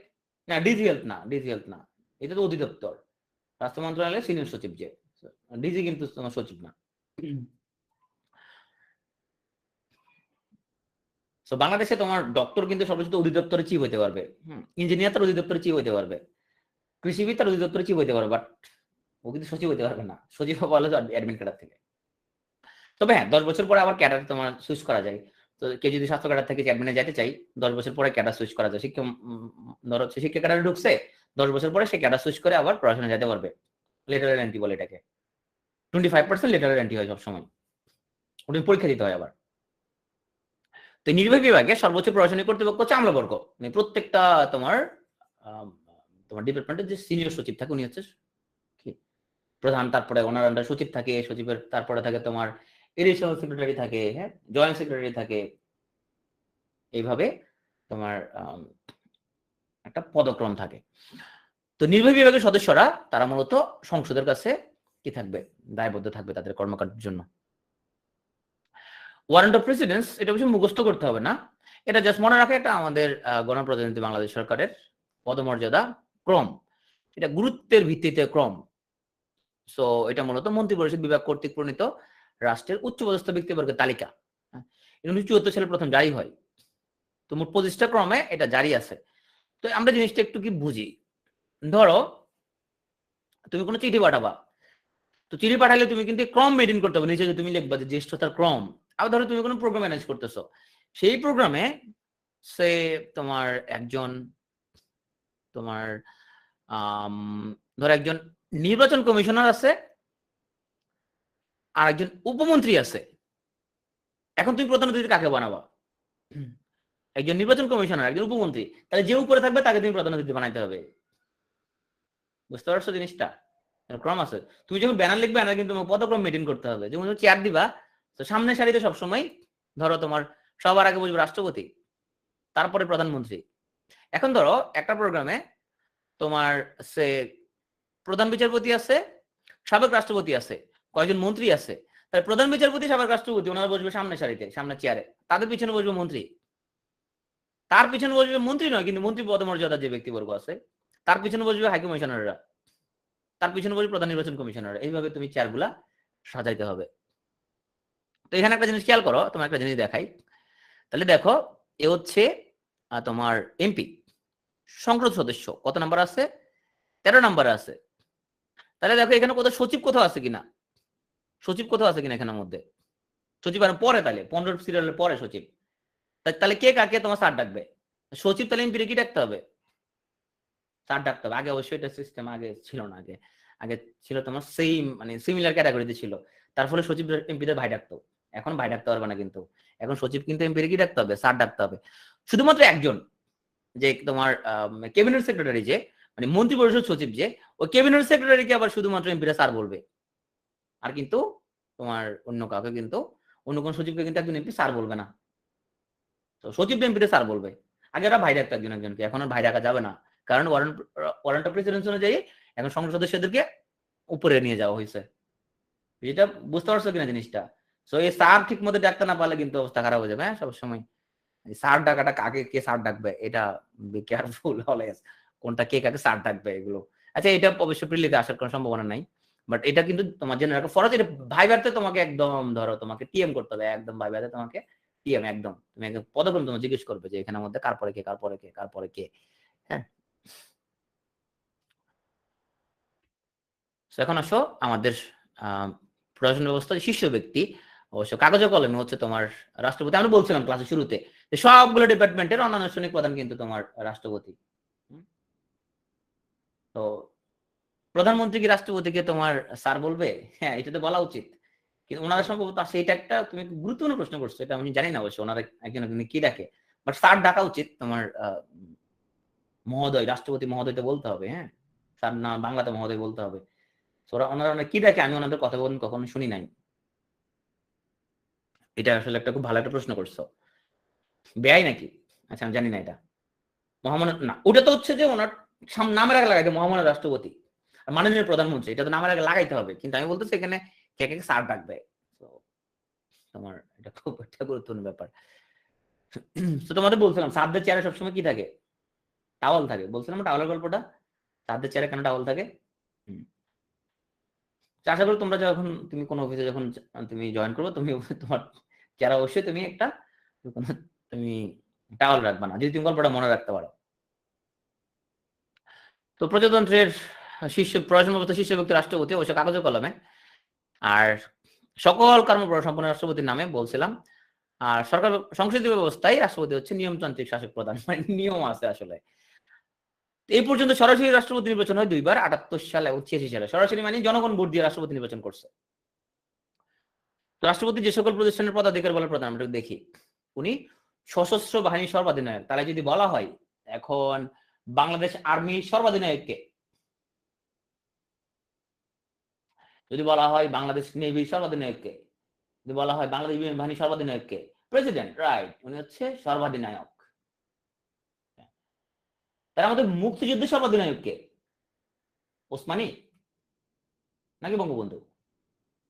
রাইট, বঙ্গবন্ধু হচ্ছে মুক্তিযুদ্ধের সর্বাধিনায়ক, কারণ উনি সব সশস্ত্র বাহিনীর সর্বাধিনায়ক, উনি মুক্তিযুদ্ধের সর্বাধিনায়ক। ওসমানী হচ্ছে প্রধান সেনাপতি। এখন আসো বিভিন্ন প্রকারের তোমার, আমি এক চিন্তা করতাম কি রে, বিশ্ববিদ্যালয়গুলো শুধু ভাইস চ্যান্সেলর দিয়ে কেন চলে? হ্যাঁ, যে মানে ভাইস চ্যান্সেলর দিয়ে চলে, ওদেরকে চ্যান্সেলর করে দেন। আমি কি চ্যান্সেলর নাই কেন? সমস্যা কোন জায়গায়? পরে শুনি যে আরে চ্যান্সেলর তোলে একজন, রাষ্ট্রপতি, সবগুলো চ্যান্সেলর, সরকারি বেসরকারি সবগুলোর। রেড ক্রিসেন্ট সোসাইটির প্রধান থাকবে। আচ্ছা, পদাধিকার বল মানে কি? পদাধিকার মানে হচ্ছে রাষ্ট্রপতি চেঞ্জ হয়ে গেলে এই পোস্টের প্রধান চেঞ্জ হয়ে যাবে। যখন রাষ্ট্রপতি একজন আসবে উনি বাই ডিফল্ট এটা প্রধান হয়ে যাবে। বাংলাদেশ স্কাউটস এর প্রধান, এশিয়াটিক সোসাইটির প্রধান, মানে প্রধানমন্ত্রী। উনি তো সংসদীয় সরকার ব্যবস্থায় ওনাকে সরকার প্রধান বলা হয়, ওনাকে বলা হয় হেড অফ দ্য গভর্নমেন্ট। মন্ত্রী পরিষদেরও প্রধান প্রধানমন্ত্রী। প্রজাতন্ত্রের নির্বাহী ক্ষমতা পরিচালনা করেন প্রধানমন্ত্রী, মানে পরিচালনা ক্ষমতা পুরা ওনার হাতে সবকিছুই। আর সংসদের নিকট দায়ী থাকে। আমরা বলছিলাম আন্তর্জাতিক চুক্তি সম্পাদিত হতে পারে না প্রধানমন্ত্রীর সম্মতি ব্যতীত। প্রধানমন্ত্রী যদি সম্মতি না দেয় কোনো চুক্তি মুক্তি কিছুই হবে না। পদাধিকার বলে প্রধানমন্ত্রী যেসব প্রতিষ্ঠানের প্রধান। দেখো টাকা পয়সা রিলেটেড যা কিছু আছে সবগুলাই দেখো, একনেক টাকা পয়সা, তাই না? ন্যাশনাল ইকোনমিক কাউন্সিল টাকা পয়সা আছে। বিডা দেখো উন্নয়ন কর্তৃপক্ষ, টাকা পয়সা আছে এখানের মধ্যে। নিকার এটা হলো প্রশাসন সংস্কার। হ্যাঁ, এই যে উপজেলা ফরমেশন, নতুন নতুন উপজেলা, এগুলা কে বানায়? এগুলা যে নিকার, এরা হচ্ছে নতুন নতুন উপজেলা ঘোষণা দেয়, পরিষেবার ঘোষণা দেয়। নিকারের কাজ হচ্ছে এগুলা সংস্কার করা। বেজা দেখো ইপিজেড এখানের মধ্যে ধরো ইকোনমিক জোন, হ্যাঁ এখানে কি টাকা বসে আছে, বেবজা এখানে কি টাকা বসে আছে, যত টাকা বসে আছে সবকিছু তোমার প্রধানমন্ত্রী, মনে রাখবে আপনি। তারপরে যে দুর্যোগ এবং পরিবেশ তোমার হচ্ছে যে ব্যবস্থাপনা কমিটি, এটা প্রধান। রপ্তানি সংক্রান্ত প্রধান, পর্যটন পরিষদের প্রধান, যাতে মহিলা ও শিশু উন্নয়ন পরিষদের প্রধান, বাই ডিফল্ট উনি প্রধান থাকবে। এখন আসো, তোমরা চাইলেও কি রাষ্ট্রপতি হতে পারবে না? কেন কেন পারবে না? কারণ তোমাদের কারো বয়স 35 হয় নাই, সেই জন্য পারবে না। রাষ্ট্রপ্রধান স্বীকৃতি নেই স্পিকারের কাছে। তবে তোমরা চাইলে কেউ সরকার প্রধান হতে পারবা, মানে প্রধানমন্ত্রী হতে পারবা, কারণ তোমাদের বয়স মোটামুটি তোমার 25 হয়ে গেছে। আমি পারবো কিনা, এই বেটা আমি কেমনে পারবো, আমার 5 বছর লাগবে। তো সরকার প্রধান শপথ নেয় রাষ্ট্রপতির কাছে। আচ্ছা তোমরা একটা জিনিস কি বুঝতে পারছো যে সরকার প্রধান আর রাষ্ট্রপ্রধান জিনিসটা কি? এই জিনিসটা কি বুঝতে পারছো? ওকে, ধরো কোনোভাবে এখন ধরো সরকার চেঞ্জ হয়ে গেল, সে সব ক্ষমতা চেঞ্জ হয়ে গেল, এখন নতুন একটা সরকার ক্ষমতা আসলো, রাষ্ট্রপতি কিন্তু আব্দুল হামিদ থেকে যাবে। ওই সরকার আসে যদি ওনার বিরুদ্ধে যদি কয় বস আপনি আসতে সরে যান, সামনে একটু হালকা করে সরে যান, হ্যাঁ নাহলে আমরা তো আপনার অভিশংসন করবো, তখন ওনার কিছু করা থাকবে না। বিষয়টা ক্লিয়ার কিনা? দেখবো ওই যে 9 সালে যখন তোমার আওয়ামী লীগ ক্ষমতা আসলো, রাষ্ট্রপতি কিন্তু রয়ে গেছে, হ্যাঁ তারপর আওয়ামী লীগ ক্ষমতা আসলো, এরপরে যায় তারা তোমার হচ্ছে যে নতুন রাষ্ট্রপতি হিসেবে কাকে নিয়োগ দিয়েছিল বলতো? 9 সালে জিল্লুর রহমানকে নিয়োগ দিয়েছিল। এই মনে রাখবা যে রাষ্ট্রপতি হচ্ছে একটা জিনিস আর সরকার প্রধান আর একটা জিনিস। সরকার হচ্ছে সে জনগণের ভোটে ইলেক্টেড হয়ে আসে, এখানে আমাদের সরকার ফর্ম করে। ক্লিয়ার? ওকে। তো মন্ত্রণালয় বর্তমানে 43টা, রাষ্ট্রপতি প্রধানমন্ত্রী কার্যালয় সহ। আর মোট মন্ত্রণালয় হচ্ছে তোমার যদি আসে যে মোট মন্ত্রণালয় ও বিভাগ কয়টা, তাহলে 58টা। আর মুজিবনগর সরকার যেটা বাংলাদেশের প্রথম সরকার, সেখানে মন্ত্রণালয় বা বিভাগ ছিল তোমার 12টা। সো সর্বশেষ মন্ত্রণালয় বা বিভাগ যদি প্রশ্নটা যদি আসে, তাহলে হবে তথ্য যোগাযোগ প্রযুক্তি মন্ত্রণালয়। বিভাগ হলো সেম, তথ্য প্রযুক্তি মন্ত্রণালয় বিভাগ। 2014 সালে, এর আগে কিন্তু তথ্য যোগাযোগ প্রযুক্তি নামে কোনো ডিপার্টমেন্ট ছিল না। এর প্রতিমন্ত্রী হচ্ছে জুনায়েদ আহমেদ পলক। মন্ত্রীকে বলো তো, তথ্য যোগাযোগ প্রযুক্তি বিভাগের মন্ত্রীকে, তথ্য যোগাযোগ প্রযুক্তি মন্ত্রণালয়ের মন্ত্রীকে। তোমরা কিন্তু বিশেষ ভাইবার জন্য যখন যাবা, তখন প্রত্যেকটা ডিপার্টমেন্টে তোমাকে মন্ত্রীর নাম জানা যেতে হবে। এটা হোমওয়ার্ক লিখে রাখো, অ্যাসাইনমেন্ট এটা, যে তথ্য যোগাযোগ প্রযুক্তি মন্ত্রণালয়ের এটা কে, এটা তোমাদের হোমওয়ার্ক অ্যাসাইনমেন্ট এটা। তোমরা মন্ত্রীদের নাম জানো সবাই, মন্ত্রীর নাম জানলে, নাম না জানলে কেমন হবে না, মন্ত্রীর নাম জানতে হবে। অনেক কোশ্চেন আনসার আসতেছে, হাসানুল্লাহ কিনু, জয়, জব্বার টেকনিক্যাল লিখতে গেছি, মন্ত্রী তো হতেই পারে। তারপরে কে বলছে পলক, ওকে একদিন, ঠিক আছে এটা তোমার অ্যাসাইনমেন্ট, আমাকে বের করে দিবা এটা, যে তোমার তথ্য যোগাযোগ প্রযুক্তি মন্ত্রণালয়ের মন্ত্রীকে, এটা বের করে দিবা, কালকে অ্যান্সার দিবে এটা। এখন আসো তোমার সংস্থাপন যে মন্ত্রণালয়, তার বর্তমান নাম হচ্ছে মূলত জনপ্রশাসন মন্ত্রণালয়। তো তোমার যখন গ্যাজেট হবে, সেটাকে জনপ্রশাসন মন্ত্রণালয় থেকে, এখান থেকে একটা গ্যাজেট হবে, সেই গ্যাজেট অনুযায়ী নিয়োগ হবে। আর মৎস্য পরিসম্পদ মন্ত্রণালয়ের বর্তমান হচ্ছে মৎস্য ও প্রাণী সম্পদ মন্ত্রণালয়। হাসান মাহমুদ, হাসান মাহমুদ তথ্য যোগাযোগ প্রযুক্তি। আচ্ছা এটা ঠিক আছে, তোমরা হচ্ছে যে আনসার কালকে বের করে জানাবা যে কোনটা। এখন আসলে যোগাযোগ মন্ত্রণালয়ের বর্তমান নাম হচ্ছে সড়ক পরিবহন ও সেতু মন্ত্রণালয়। এর নাম ছিল আগে শুধু যোগাযোগ মন্ত্রণালয়। তো এই নামটা থাকার কারণে পদ্মা সেতু নিয়ে লন্ডন পাতে একটু ঝামেলা হচ্ছিল, যদিও পদ্মা সেতু আমাদের অর্থায়নে হচ্ছে বর্তমানে। তো এটার এখন বর্তমান নাম হচ্ছে সড়ক পরিবহন ও সেতু মন্ত্রণালয়। আমাদের সবার অনেক প্রিয় ওবায়দুল কাদের, উনি ফুল নিয়ে তোমার হচ্ছে যে মানে মনটা আসলে অনেক তোমার সফট, ফুল টুল নিয়ে উনি সব ছবি তুলে অনেক পোজ দেয় সুন্দর, আমাদের সবার খুব ফেভারিট। মানে ছবি দেখা যাচ্ছে সুন্দর মনের মানুষ আর কি, খুব নরম মনের মানুষ। আমার খুব ভালো লাগে ওনাকে, ওনার ছবিটা আমি দেখি প্রায় ওনার পেজে ঢুকে, অনেক ভালো লাগে আমার। স্থানীয় সরকার আসো এখন। স্থানীয় সরকার মানে হচ্ছে স্থানীয় পর্যায়ে প্রতিষ্ঠিত সরকার। এটা এটা হচ্ছে স্থানীয় সরকার কাঠামো। সো আমরা দেখি তাহলে এখানে আমাদের গ্রামাঞ্চলে একটা কিছু ব্যবস্থা আছে, এখানের মধ্যে কি ব্যবস্থা, এখানের মধ্যে আমাদের জেলা পরিষদ, উপজেলা পরিষদ এবং ইউনিয়ন পরিষদ। শহরাঞ্চল হচ্ছে সিটি কর্পোরেশন আর পৌরসভা। শহর মানে সিটি কর্পোরেশন পৌরসভা, গ্রামাঞ্চল মানে হচ্ছে তোমার জেলা পরিষদ, উপজেলা পরিষদ আর ইউনিয়ন পরিষদ। এখন আসে আমরা সিটি কর্পোরেশন। তো বাংলাদেশে বর্তমানে সিটি কর্পোরেশন আছে 12টা। নাম মুখস্থ করা লাগবে না, তোমরা এগুলো মুখস্থ পারবা। হ্যাঁ, ঢাকা উত্তর, ঢাকা দক্ষিণ, চট্টগ্রাম, রাজশাহী, খুলনা। হ্যাঁ, সর্বশেষ কোনটা? ময়মনসিংহ। সর্বশেষ ময়মনসিংহ। তারপরে প্রথম যে সিটি কর্পোরেশন ইলেকশন হয় এটা হচ্ছে 94-এ, 94 সালে। এই যে মেয়র হানিফ, তোমরা যে নামটা শুনো, মেয়র হানিফ ফ্লাইওভার, উনি হচ্ছে ঢাকা সিটি কর্পোরেশনের প্রথম নির্বাচিত মেয়র। সো আয়তনে সবচেয়ে ছোট হচ্ছে সিলেট সিটি কর্পোরেশন। তাহলে যদি তোমাকে আস্ক করা হয় যে আয়তনে সবচেয়ে বড় কোনটা, একটু কমেন্টে লিখে বলো তো।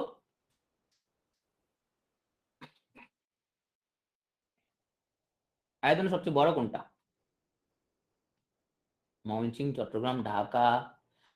আমি কিছু ক্লু দেই। ওখানে অস্ত্র আছে, ওখানে গোলা বারুদ আছে, ওইখানে তোমার হচ্ছে যে টাকা পয়সা আছে, মানে পাওয়ারফুল কিন্তু। হ্যাঁ, সো আয়তনে সবচেয়ে বড় হচ্ছে গাজীপুর। ঢাকা কেন না বলো তো আয়তনে এখন আর? এই ঢাকা, ঢাকা যারা বলছো, ঢাকা আছে এখন আর? ঢাকা সিটি কর্পোরেশনের কিছু আছে নাকি বেটা? এখন ভাগ হয়ে গেছে, রাইট। এখন দক্ষিণ আর উত্তর ভাগ হয়ে গেছে, এই জন্য সেটা এখন বড় না। আগে ছিল সবার বড়, এখন আর সবার বড় নাই, ছোট হয়ে গেছে সেটা। হম। তাহলে বলো তো জনসংখ্যায় সবচেয়ে বড় কোনটা? জনসংখ্যা সবচেয়ে বড় কোনটা? দক্ষিণ। আচ্ছা, ঢাকা দক্ষিণ। তারপরে এই দেখো এখানের মধ্যে, ওখানে তোমার রাস্তাঘাট দেখো, এখানে ব্যাপক রকম তোমার একদম ইটালি তোমার মানে মতো এদের ইয়াগুলো। হ্যাঁ, আমাদের একজন নায়ক বলছিল ইটালির মতো হয়ে গেছে এটা নাকি। হম। চট্টগ্রাম এটা হচ্ছে জনসংখ্যা সবচেয়ে বড়। সো জনসংখ্যা সবচেয়ে ছোট হচ্ছে কুমিল্লা সিটি কর্পোরেশন, মাত্র 58,000 মনে হয় তোমার কুমিল্লা সিটি কর্পোরেশনের ভোটার। জনসংখ্যা সবচেয়ে ছোট। তো আসো, ওয়ার্ড সংখ্যা যাই হোক, প্রতি ওয়ার্ডে একজন নারী কাউন্সিলরের পদ সংরক্ষিত রাখার বিধান রয়েছে। জানাটি প্রায় বলছে এই মেয়েকে, এই মেয়ের না চিনলে তুমি তো বাংলাদেশে থাকা উচিত না তোমার। মেয়েকে তুমি চিনো না? হাই হাই, এই দুঃখজনক খুবই। এই কুমিল্লার লোকজন, তুমি মেয়েটাকে চিনাই দেবে একটু। তা আমরা আসি এখন পৌরসভায়। তো পৌরসভা শহর ভিত্তিক সরকার কাঠামো। তো ঢাকা পৌরসভা প্রতিষ্ঠিত হয় 1864 সালে, তার মানে ব্রিটিশ পিরিয়ডে। তো ঢাকা পৌরসভা পৌর কর্পোরেশনে রূপান্তরিত 78 সালে, আর সিটি কর্পোরেশনে রূপান্তরিত 90 সালে। ইলেকশন ছিল 90 সালে। এখন আসো, পৌরসভাতে মোট সদস্য থাকে তোমার 13 জন। তার মধ্যে 3টা পদ নারীদের জন্য সংরক্ষিত। 9টা ওয়ার্ডে 9টা কাউন্সিলর ও একজন মেয়র নির্বাচিত হন। তাহলে 9টা ওয়ার্ডে হচ্ছে 9 জন কাউন্সিলর, 3 জন সংরক্ষিত, 3টা হলো নারীদের জন্য সংরক্ষিত, একজন মেয়র। তাহলে 9 3 12, 12 রেখে 13 হচ্ছে পৌরসভার সদস্য সংখ্যা। তোমরা কি আসো নি কাউন্সিলর? এখানে পৌরসভার কাউন্সিলর আছে কেউ আমাদের সাথে এখন? আমার বন্ধু, আমার ক্লাসমেট, ও কাউন্সিলর হয়ে গেছে আমাদের সন্দীপ পৌরসভায়। তোমাদের মধ্যে এখন হতে পারো না কেউ? আচ্ছা, জাহিদ হো ভাই, খুব ভালো জিনিস। ইলেকশনে জিতা কিন্তু তোমার এখানে অনেক হেকমতের ব্যাপার আছে, এখানে অনেক মেধার ব্যাপার আছে ইলেকশনে জিতা কিন্তু। ফয়সাল, মুক্তাদের মাল্লা ফয়সাল, ওই যে তোমার রহমতপুর যে 9 নম্বর ওয়ার্ড যেটা, এই যে কাউন্সিলর, আমার ক্লাসমেট। তো উপজেলা পরিষদ দেখি এখানে আমাদের কি, এটা হলো 1982-তে এরশাদ সরকার প্রথম থানা পরিষদ গঠন করেছেন। এরশাদ সরকার না, সরি, 82-তে তো সাত্তার আসছিল। সাত্তার যাওয়ার তোমার হচ্ছে যে পর না, এরশাদ চলে আসছে 82-তে। তো 82 থানা পরিষদ গঠন করা হয়েছে এরশাদের উদ্যোগে, এগুলো সব। 83-তে থানা পরিষদকে তোমার গঠন করা হইলো উপজেলা পরিষদ। আবার বিএনপি সরকার এসে 92-তে উপজেলা পরিষদ বাতিল করে দিছে। 96-তে আওয়ামী লীগ এসে আবার উপজেলা পরিষদ পাস করছে। তবে আবার উপজেলা ইলেকশন কিন্তু হয় নাই। আচ্ছা, তোমাদের মনে আছে উপজেলা ইলেকশন কখন হয়েছে বাংলাদেশে? উপজেলা চেয়ারম্যান আমার হাই স্কুল হচ্ছে রহমতপুর হাই স্কুল। আর মনে আছে কিনা? হ্যাঁ, 85-তে না তোমার, মানে হ্যাঁ কিছুদিন 85-তে একবার তো তোমার মানে তোমার বাতিল লেগেছে সেটা 92-তে। এরপর আবার আওয়ামী লীগ আসলো ক্ষমতা। ওটা তোমরা দেখো না, এটা কিছুদিন আগের ঘটনা যেটা, ধরো তোমার 10-12 বছর হয়েছে। 10 সালে, হ্যাঁ 10 সালে তুমি দেখছো না উপজেলা তোমার ইলেকশন, চেয়ারম্যান ইলেকশন হয়েছে। তো তোমার হচ্ছে যে 83তে উপজেলা পরিষদ করলো ওরা, ইলেকশন হইলো, 92তে আবার বিএনপি সাথে বাতিল করে দিচ্ছে, 96তে আওয়ামী লীগ আবার চালু করছে, তবে ইলেকশন হয় নাই, তবে এটা আবার চালু হয়েছে নতুন করে, আবার আওয়ামী লীগ ক্ষমতা আসলে 9 সালে উপজেলা ব্যবস্থা চালু করছে, 10 সালে ইলেকশন হয়েছে আবার। তো উপজেলা পরিষদে মোট 3 জন সদস্য থাকবে, একজন চেয়ারম্যান আর 2 জন হচ্ছে তোমার ভাইস চেয়ারম্যান, তবে এই ভাইস চেয়ারম্যান 2 জনের মধ্যে একজন নারী ভাইস চেয়ারম্যান থাকবে। ইউনিয়ন পরিষদ আসো, এখানে 9টা ওয়ার্ডের জন্য 9 জন সদস্য, আর 9টা ওয়ার্ডের মধ্যকার প্রত্যেক 3টা আসনে একটা করে মোট 3টা মহিলা সদস্য, একজন চেয়ারম্যান, মোট সদস্য তাও 13 জন। তাহলে ইউপি মেম্বার এটা হচ্ছে তোমার 3 জন, তারপরে তোমার সরি ইউপি মেম্বার হচ্ছে 9 জন, তারপর নারীদের জন্য হচ্ছে 3টা আর একজন চেয়ারম্যান, তাহলে কয়টা? মোট 13টা। পৌরসভা মোট 13টা, ইউনিয়ন পরিষদে মোট পোস্ট 13টা। সো পৌরসভার মতোই, রাইট। জেলা পরিষদ আসি। জেলা পরিষদ হচ্ছে এখানের মধ্যে 3টা পার্বত্য জেলা ছাড়া বাকি 61টা জেলায় একটা করে জেলা পরিষদ, ও 3টা পার্বত্য জেলার মধ্যে শুধুমাত্র ওখানে একটা জেলা পরিষদ আছে। তাহলে মোট জেলা পরিষদ কয়টা? 62টা। 61টা জেলা 61টা, আর 3টা পার্বত্য জেলায় একটা করে, শুধু একটা, 3টা মিলে একটা, টোটাল হচ্ছে 62টা। তাহলে জেলা পরিষদের মধ্যে একজন থাকবে চেয়ারম্যান, 15 জন মেম্বার, আর সংরক্ষিত নারী আসনে থাকবে 5 জন। তাহলে এখানের মধ্যে 15, 20, 21, টোটাল 21 জন সদস্য থাকবে জেলা পরিষদে। এখন আসলে বাংলাদেশে মোট উপজেলা কয়টা? বর্তমান বাংলাদেশে 8টা বিভাগের অন্তর্গত 64টি জেলায় মোট 495টা উপজেলা রয়েছে, 495। সর্বশেষ উপজেলা কোনটা? সো অনেক জায়গায় অনেক রকম আনসার আছে। সো এটা হলো ডাসার। আচ্ছা, এখানে মূলত জিনিসটা হচ্ছে একসাথে 3টা উপজেলা ঘোষণা করা হয়েছিল, এবং কোথাও আনসার হচ্ছে তোমার ঈদগাহ, কোথাও ডাসার। হ্যাঁ, সো মোটামুটি তোমার গ্যাজেটের মধ্যে যেহেতু ডাসারের নাম সবার শেষে ছিল, সবার শেষ হলো ডাসার উপজেলা। এটা কোথায় বলতো ডাসারটা? ডাসার উপজেলা হচ্ছে মাদারীপুরে।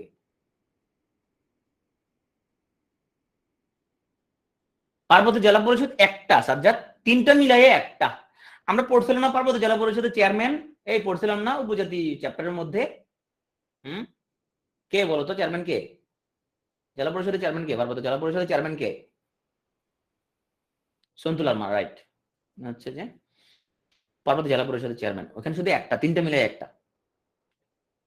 মোট পৌরসভা হচ্ছে তোমার এই যে এনিদের বাড়ির পাশে হয়েছে, এটা এনে তোমার বাড়ি এখানে নাকি? এবার সিলেটের বিশ্বনাথ, এটা হচ্ছে তোমার 330তম। তাহলে মোট পৌরসভা 330টা।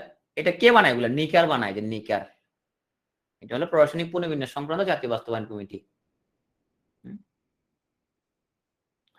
সো মোট ইউনিয়ন কয়টা? এটা আমরা হচ্ছে, এটা অনেক জায়গায় অনেক রকম আনসার আছে, বাট আমি যেটা করছি স্থানীয় সরকারের যে গ্যাজেট আছে সেই গ্যাজেটের মধ্যে ঢুকলাম। স্থানীয় সরকারের ওয়েবসাইটে তুমি কোনো তথ্য পাওয়ার জন্য তুমি ওয়েবসাইটে সার্চ দিলে আগে দেখবা গভর্নমেন্ট ওয়েবসাইটের মধ্যে কি বলে, আপডেটেড কিনা আসছে, সেটা আপডেটেড থাকলে সেটাই নিবা। মোট ইউনিয়ন হচ্ছে এখানে আমার দেখা যাচ্ছে আমাদের টোটাল ইউনিয়ন পরিষদ, সো 4571, 4571টা ইউনিয়ন। So thank you. আমরা লাইভ কাউচ চ্যাম্পিয়নশিপে চলে যাব।